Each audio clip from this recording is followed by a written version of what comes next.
Salut, shalom à chacun de vous qui est en face de cette vidéo. Je suis votre frère, votre bien-aimé, Berlon Nishinjinga. Et j'aimerais partager quelque chose avec vous. Un enseignement que Dieu m'a mis à cœur. Et j'espère vraiment que nous passerons de bons moments ensemble. Je ne crois pas à la distance, que la même présence que je ressens en ce lieu, c'est la même présence que vous recevez là où vous êtes.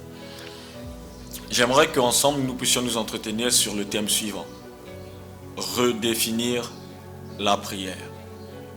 Redéfinir le concept de la prière. La prière.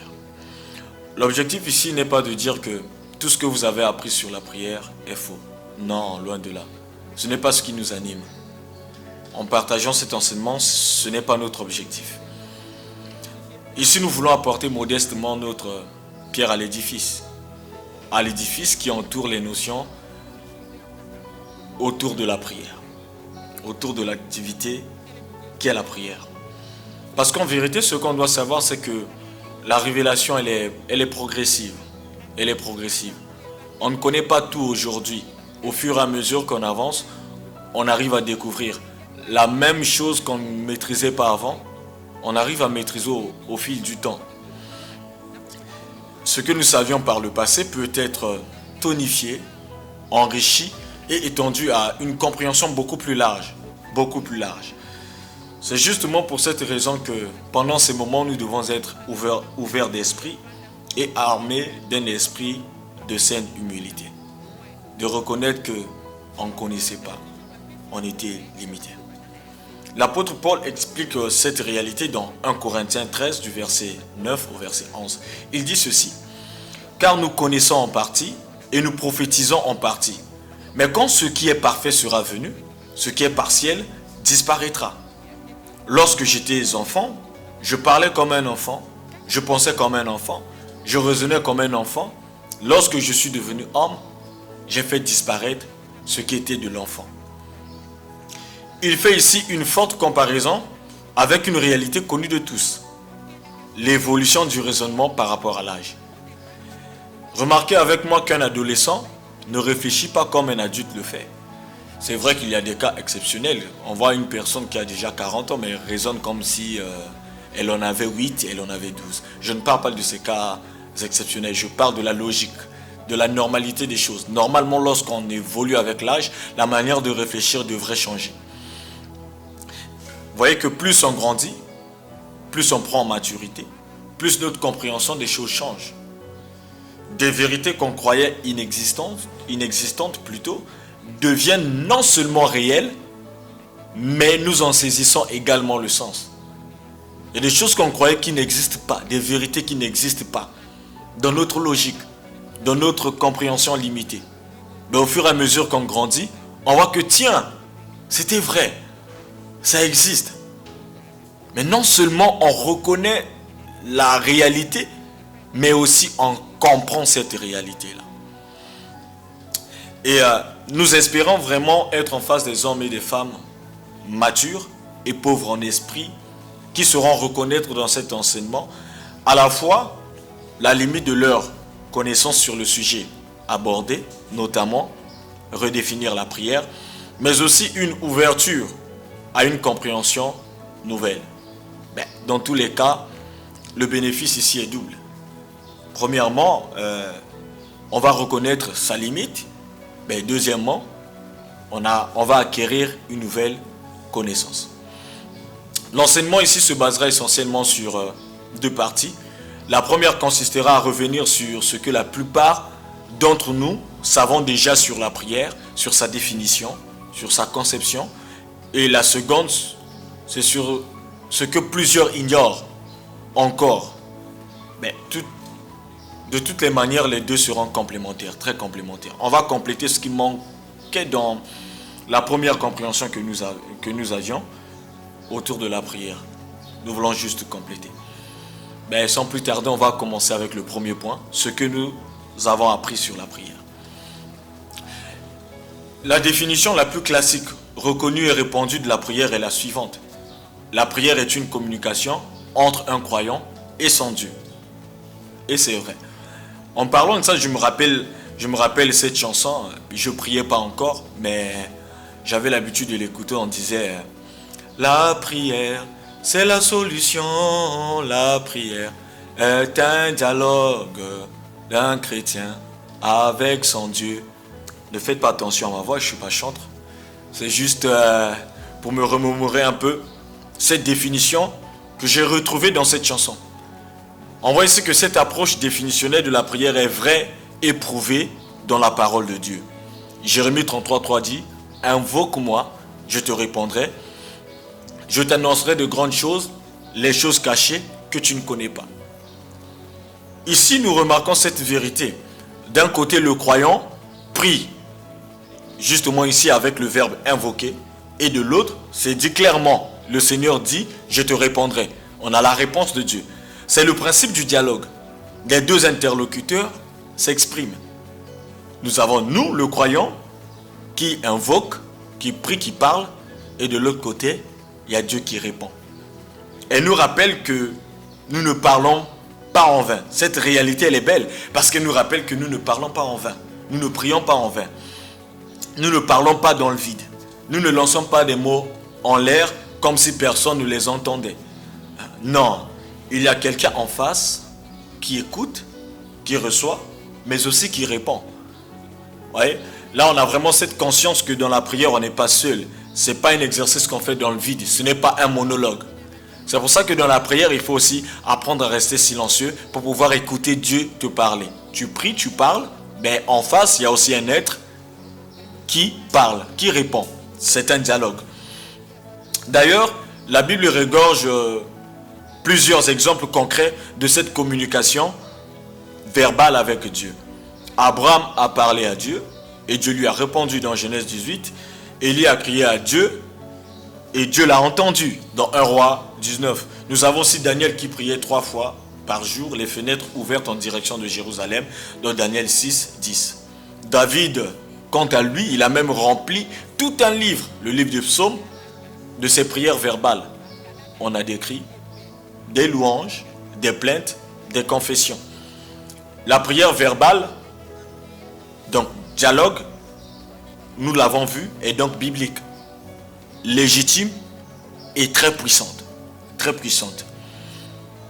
Mais comme on a su le voir ici, on a une communication essentiellement verbale. C'est-à-dire une communication qui fait usage des mots et de la parole. Dans ce contexte, on voit que chaque fois qu'on parle de la prière, nous sommes dans l'obligation de conjuguer des mots, d'agencer des phrases et des phrases.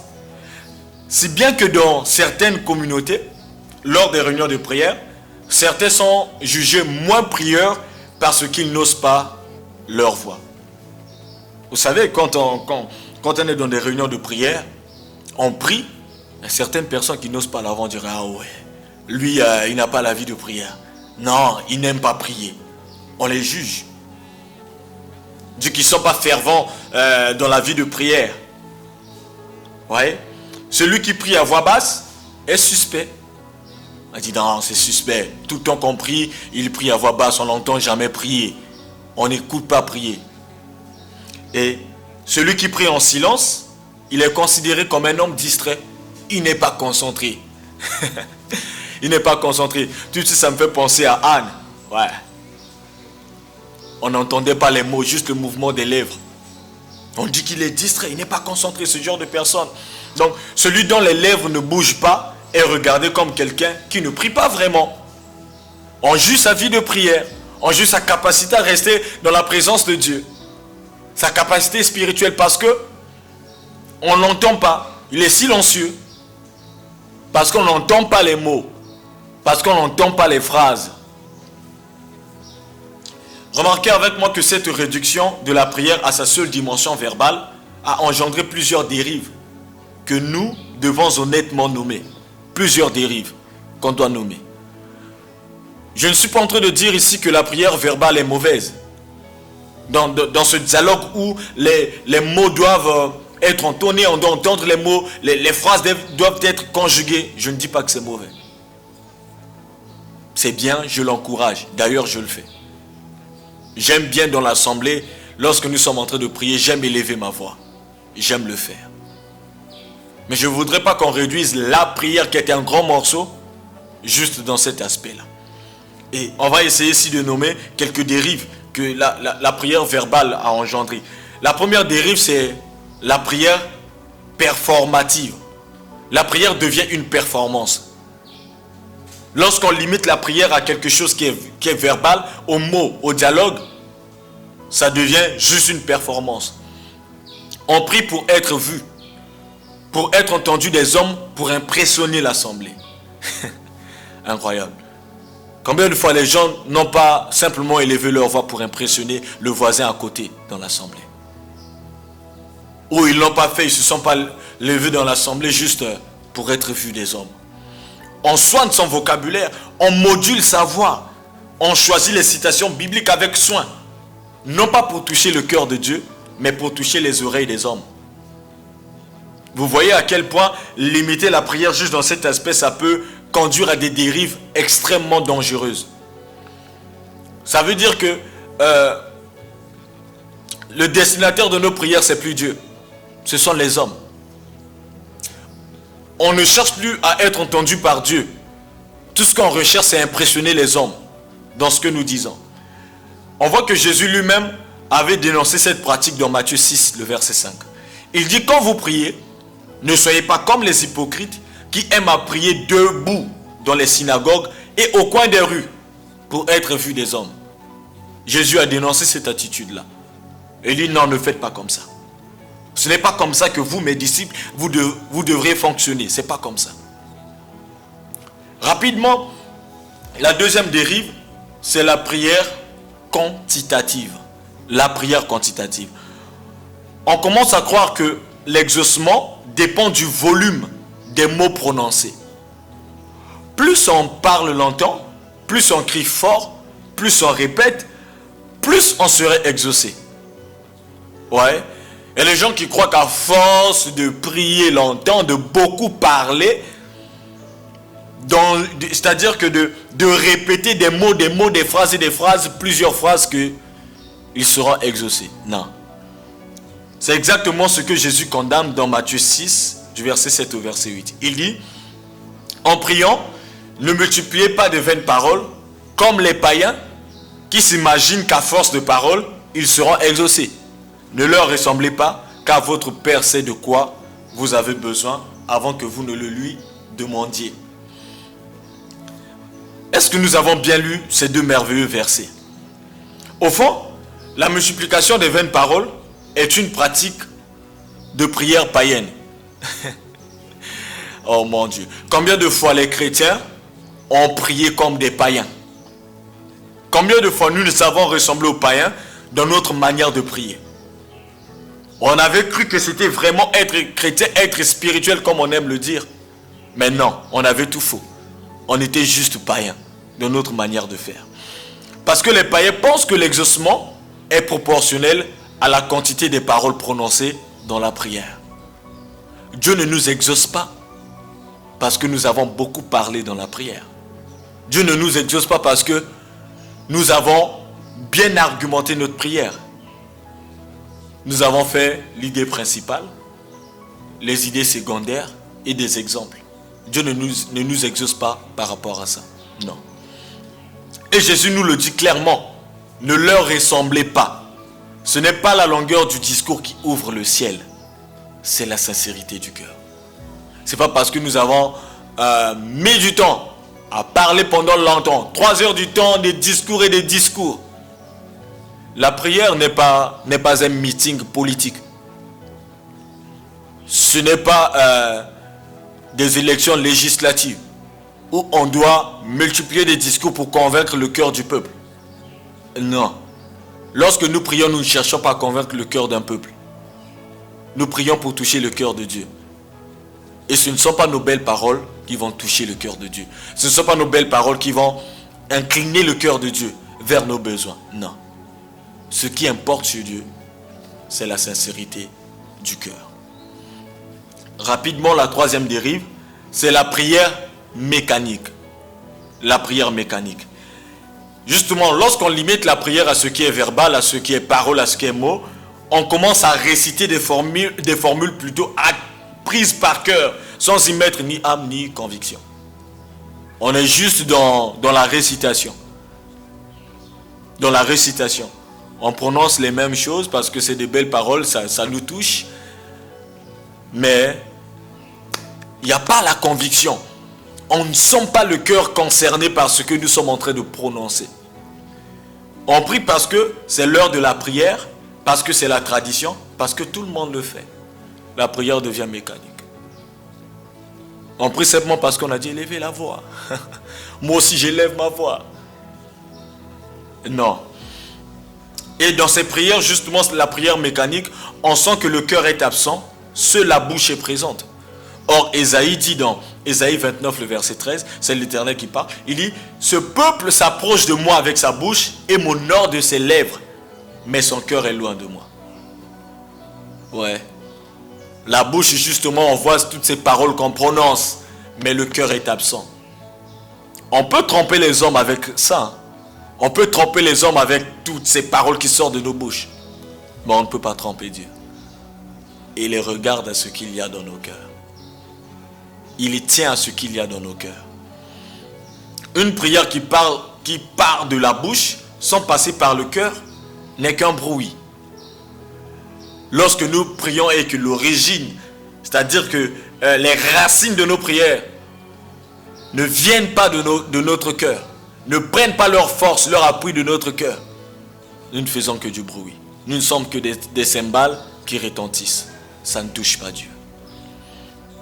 Et on voit que ces réalités ont engendré beaucoup de complexité dans l'usage de l'activité de la prière et beaucoup de compréhension limitée, même en ce qui concerne l'exaucement.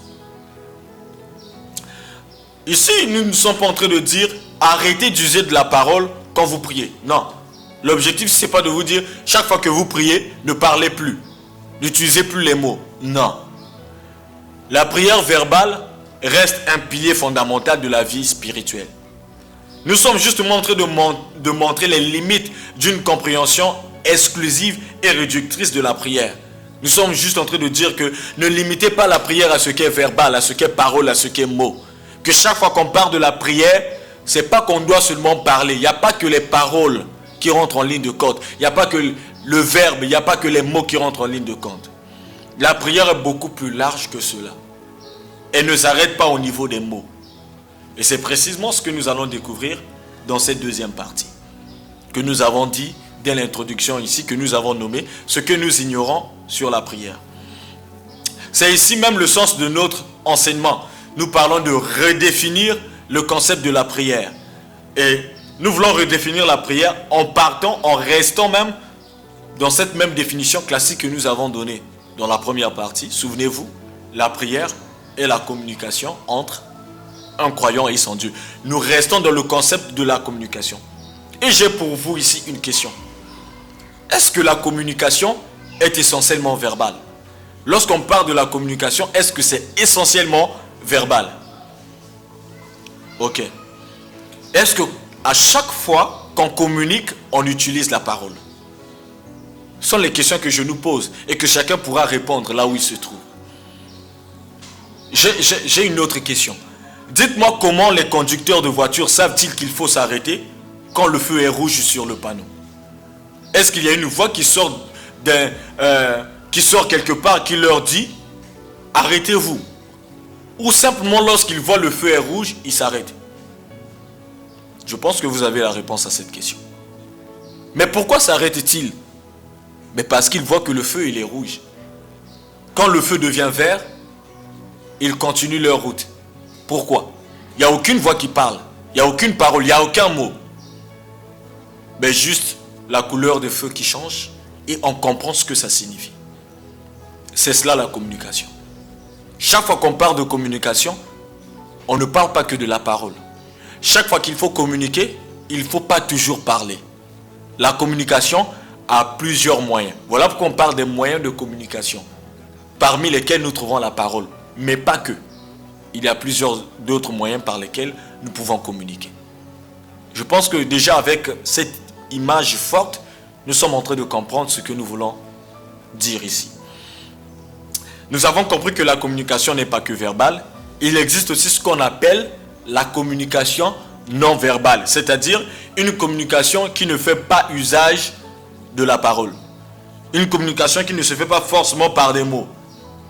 Elle se fait par des signes, elle se fait par des actes. Oui, elle se fait par des signes, elle se fait par des actes. Eh bien, il en est de même pour la prière. La prière, ce n'est pas toujours la parole. La prière, c'est aussi l'ensemble des signes et des actes qu'on peut poser. Ça commence à paraître bizarre, hein?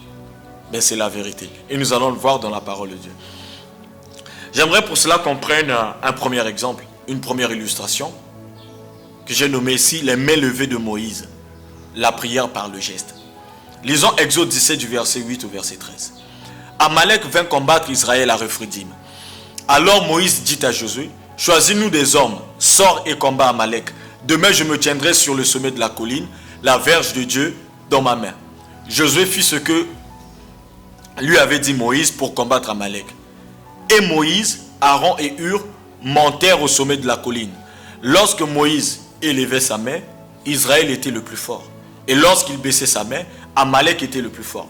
Les mains de Moïse étant fatiguées, ils prirent une pierre qu'ils placèrent sous lui et il s'assit dessus.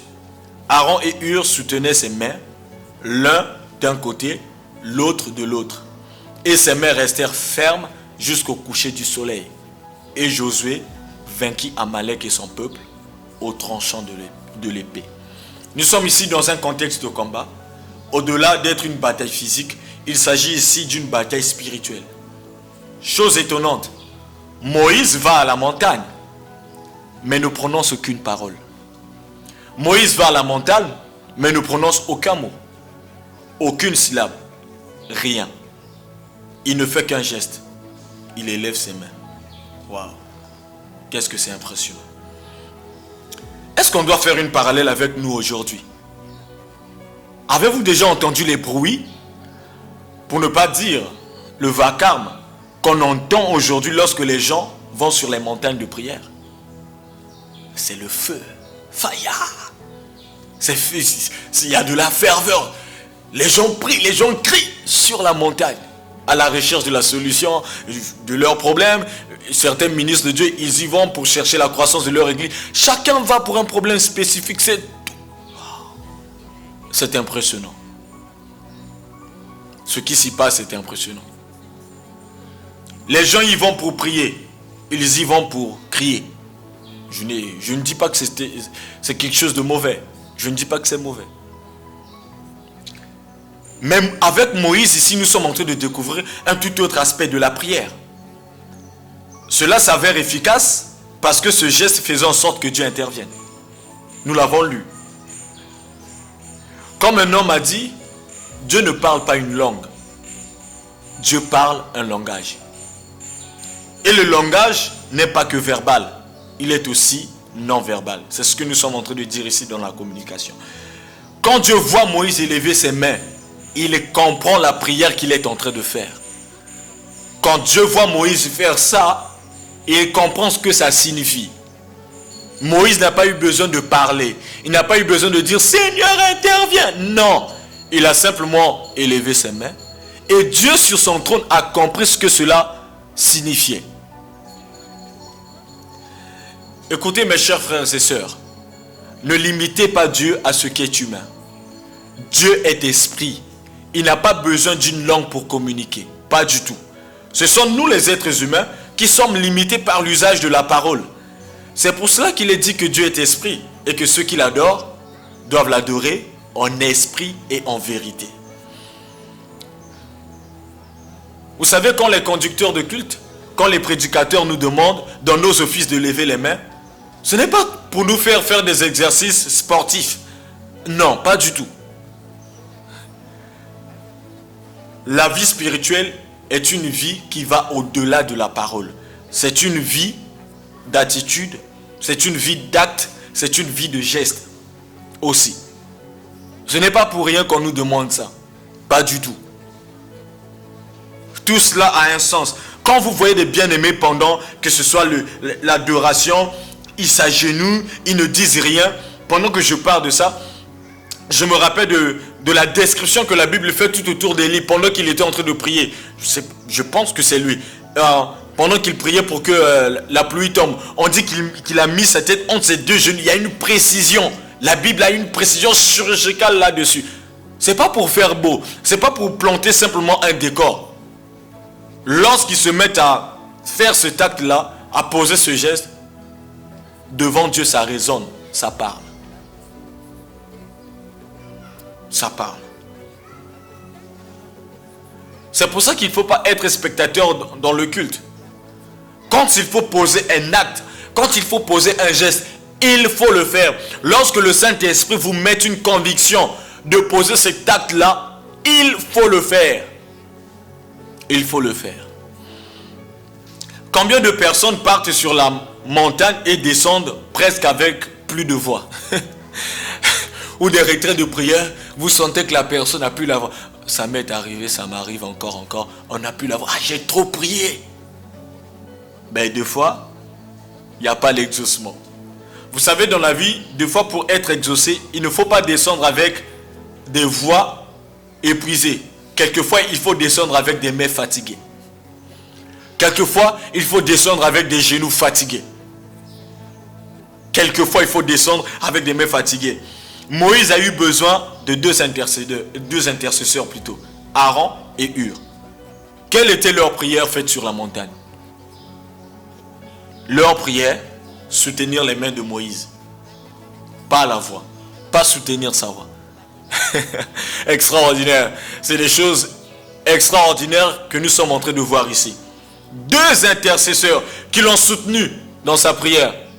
Pas avec leur voix, mais juste en soutenant ses mains. Pour qu'il puisse rester, poser cet acte pendant longtemps. La Bible déclare il a pris jusqu'au matin, les mains comme ça. Je me rappelle pendant une nuit de prière, avec justement notre pasteur, l'ange de la maison. C'est maintenant que je comprends ça. Et il nous faisait cet exercice-là pendant qu'on priait. Il disait de garder les mains levées. Au bout de 15 minutes, on était épuisés. Il y avait des gens qui trichaient. Ils étaient obligés de coller le mur. On était épuisés. C'est aujourd'hui que je comprends pourquoi on faisait cela. C'était prier. C'était une manière de nous enseigner que la prière ne se limitait pas qu'aux mots. La prière incluait aussi des gestes, incluait des actes qu'on pouvait poser.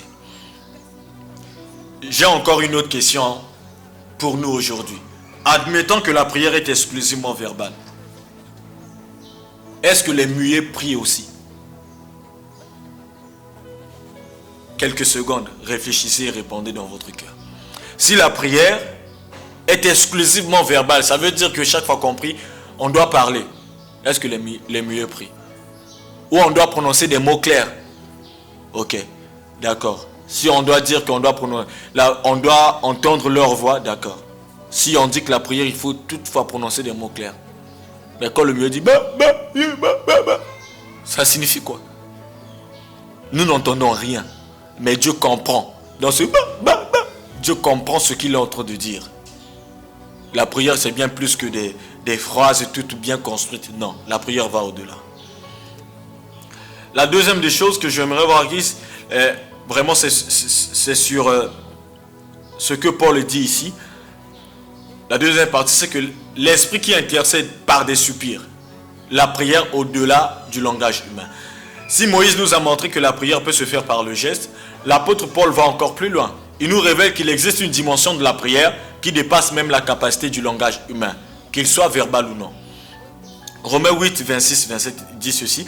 De même aussi, l'Esprit nous aide dans notre faiblesse, car nous ne savons ce qu'il nous convient de demander dans nos prières. Mais l'Esprit lui-même intercède par des soupirs inexprimables. Et celui qui sonde les cœurs sait quelle est la pensée de l'Esprit. Parce que c'est selon Dieu qu'il intercède en faveur des saints. Voilà quelque chose de bouleversant. Paul dit que nous ne savons pas toujours quoi demander. Et c'est vrai.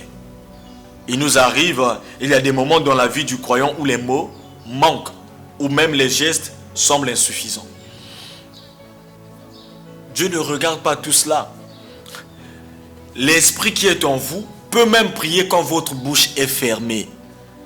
Même quand vos larmes coulent en silence, même quand votre cœur gémit sans pouvoir s'exprimer. L'esprit qui est en vous, qui est en moi, qui est en vous, peut prier. Deuxièmement, cela veut dire que Dieu comprend ce que l'homme ne peut pas formuler. Dieu comprend ce que l'homme ne peut pas formuler. Le verset dit que celui qui sonde les cœurs sait quelle est la pensée de l'esprit. Autrement dit, il n'y a pas besoin d'un traducteur humain. Pas besoin d'un discours élaboré. Dieu lit directement dans l'esprit qui intercède en nous. Quand le Saint-Esprit intercède au-dedans de nous, Dieu traduit cela. Il comprend ce que le Saint-Esprit est en train de dire dans notre âme. Au plus profond de notre âme, Dieu comprend cela. Alors, ne jugez plus votre prière à la longueur de vos phrases. Ne faites plus ça. Je vous en supplie, ne faites plus ça. Parfois, le soupir le plus sincère est plus puissant que le discours le plus élaboré. Le soupir, je vais reprendre ça. Le soupir le plus sincère est plus puissant que le discours le plus élaboré. Je ne sais pas si ça vous est déjà arrivé. Vous êtes juste en train de soupirer. Juste en train de soupirer. Et Dieu comprend ce que vous êtes en train de dire au travers de chaque soupir. Quelquefois dans la prière, ça suffit. Ça suffit pour atteindre le cœur de Dieu, pour qu'il intervienne en notre faveur. J'ai aussi un troisième exemple, c'est le tout dernier. La femme pécheresse au pied de Jésus. La prière comme acte d'adoration. Ici, nous avons encore une autre forme de prière que nous avons souvent mal comprise ou sous-estimée. Il s'agit de la prière d'adoration, non pas chantée, non pas criée, mais vécue. Exprimée par tout le corps, par les larmes, par les actes. Luc 7, 37 à 38 dit ceci. Et voici une femme pécheresse qui se trouvait dans la ville, ayant appris qu'il était à table dans la maison du pharisien, apporta un vase d'albâtre plein de parfums et se tenant derrière aux pieds de Jésus, elle se mit à lui mouiller les pieds de ses larmes et les essuya avec ses cheveux, les baisait et les oignit de parfum. Cette femme n'a prononcé aucune parole. Pas un seul mot n'est rapporté d'elle dans ce récit. Et pourtant, Jésus lui-même va déclarer un peu plus loin, ses péchés qui sont nombreux ont été pardonnés parce qu'elle a beaucoup aimé. Dans Luc 7, 47. Qu'est-ce que cette femme avait fait? Ou qu'est-ce qu'elle avait dit? Qu'est-ce qu'elle avait fait? Elle avait prié. Comment elle avait prié? Comment elle avait communiqué avec Dieu? Non pas avec des mots, mais avec ses larmes. Je ne suis pas en train de dire que on doit venir dans la présence de Dieu expressement pour pleurer. Non. Parce que même des fois quand nous pleurons pendant nos cultes, pendant nos moments de prière, c'est pas que nous sommes touchés par le Saint-Esprit. Il y en a qui pleurent du fait qu'il y a une déception amoureuse. Il y en a qui pleurent du fait que on n'a pas l'argent. Plusieurs pleurent pour ces raisons. Mais il y en a aussi véritablement qui pleurent parce que touchés par le Saint-Esprit, parce qu'ils ne savent pas comment exprimer ce qu'ils ressentent au-dedans d'eux. Cette femme a prié avec ses larmes, avec son parfum le plus précieux, avec ses cheveux, avec ses baisers. C'est ce que beaucoup de théologiens et prédicateurs reconnaissent aujourd'hui comme une prière d'adoration dans toute sa plénitude. Comment est-ce que toi et moi, lorsque nous lisons ce verset-là, nous en arrivons à la conclusion que c'était une prière d'adoration? Pourtant, il n'a rien dit. Vous êtes d'accord avec moi que la prière n'est pas que verbale. Elle a posé des actes. Elle a pleuré.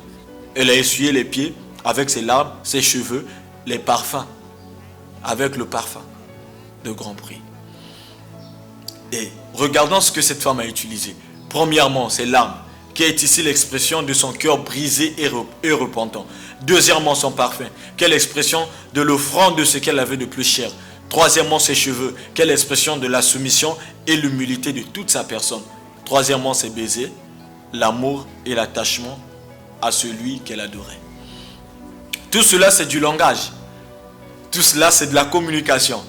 Nous restons toujours dans la même définition. classique, la prière c'est la communication entre un croyant et son Dieu.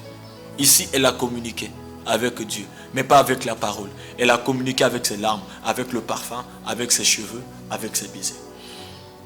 Et tout cela, c'est de la prière. Et Jésus l'a reçu ainsi. Il n'a pas dit, femme, parle-moi d'abord. Il a reçu ses actes comme une prière sincère et a répondu à cette prière par le pardon et la paix. Il a dit, ta foi t'a sauvé, va en paix. Dans Luc 7, 50. Mes frères et sœurs, la prière est bien plus que nos traditions l'ont parfois définie. La prière est plus que cela. Elle est tout acte, tout geste, toute attitude du cœur tourné vers Dieu. Le jour où vous comprendrez cela, votre vie de prière ne sera plus jamais la même.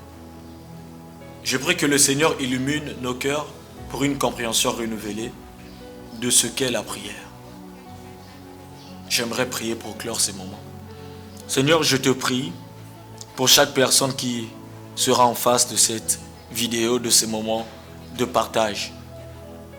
Je prie que tu renouvelles son intelligence, que tu lui donnes de comprendre au-delà de tout ce que nous avons dit en ces lieux. De comprendre que la prière, c'est plus que des mots, c'est plus que des paroles. La prière engendre des actes, des gestes que l'on pose devant toi. Non pas pour être vu par des hommes, mais parce que touché dans notre fort intérieur, on sent cette conviction que là, nous devons poser un acte. On sent cette conviction que là, nous devons poser un geste. Seigneur, merci de nous introduire dans cette dimension, là. Pour que, Seigneur Dieu de gloire, notre prière devienne un tout. Non pas qu'une simple partie que nous sommes en train de pratiquer, mais que nous pratiquions le tout. Que nous parlions, que nous posions des actes également. Que ton nom soit béni, dans le nom de Jésus. Ainsi nous t'avons prié. Amen. C'était tout pour aujourd'hui. Je ne sais pas à quand nous aurons une prochaine vidéo, mais ça sera quand le Seigneur nous aura mis un autre enseignement dans le cœur afin que nous puissions partager cela ensemble. À nous revoir très bientôt et que Dieu vous bénisse.